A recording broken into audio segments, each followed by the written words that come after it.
The decision for Obama to come out in support of gay marriage is nothing but politics, pure and simple. President Obama did not have an epiphany over the last few days. That's why we called him a liar. Joe Biden put For those who didn't hear that, that's why we called him a liar. And now, come on, aren't you going to... We know that the L word is a very coarse, cold, and crude word when said that way. Good cop, bad cop thing. Oh, is that what? Okay. Yeah. Yeah. Okay. You would have had to have a real good HD radio to hear you whisper that. Yeah. And only 2 people in America have one. Right. And that's why we said, though, when President Obama came out yesterday, we just all laughed and said, proves our point when we said he's a liar. Proves our point. Mm-hmm.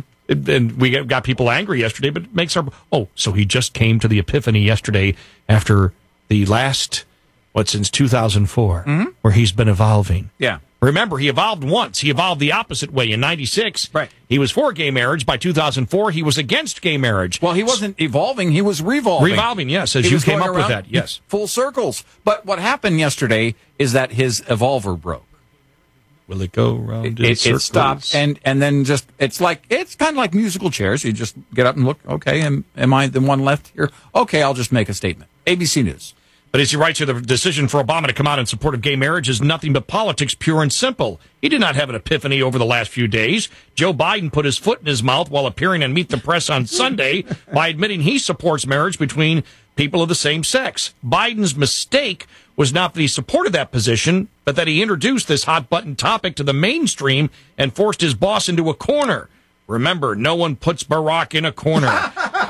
Damage control was incompletely attempted by the White House, but in the end, the president had 2 clear choices. Option A was to remain in evolution mode until the election, come out in support of it afterwards, and enrage his political base. Option B was to announce that he finally supports gay marriage, bite the bullet now to get it over with, and alienate some swing voters and culturally conservative Hispanics and African Americans who would normally support him. Obviously, Team Obama decided option B is the lesser of 2 evils. The issue is not same-sex marriage. The issue is that the president of the United States is playing petty politics. Obama supported gay marriage in 96, opposed it in 2004, opposed it in 2008, and now supports it in 2012. Mitt Romney has long been accused of being a flip-flopper on many issues and not having core beliefs, but what exactly does this show about President Obama?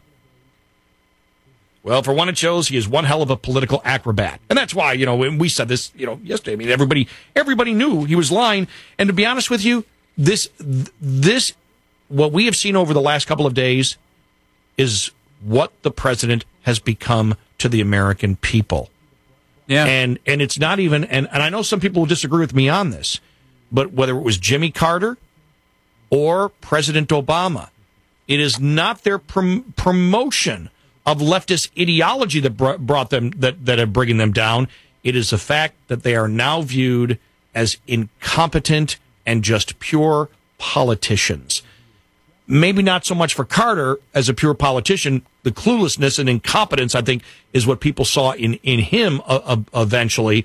But in this president, he combines both. He is completely clueless, and he is just your typical politician, exactly what people don't want at this time in history.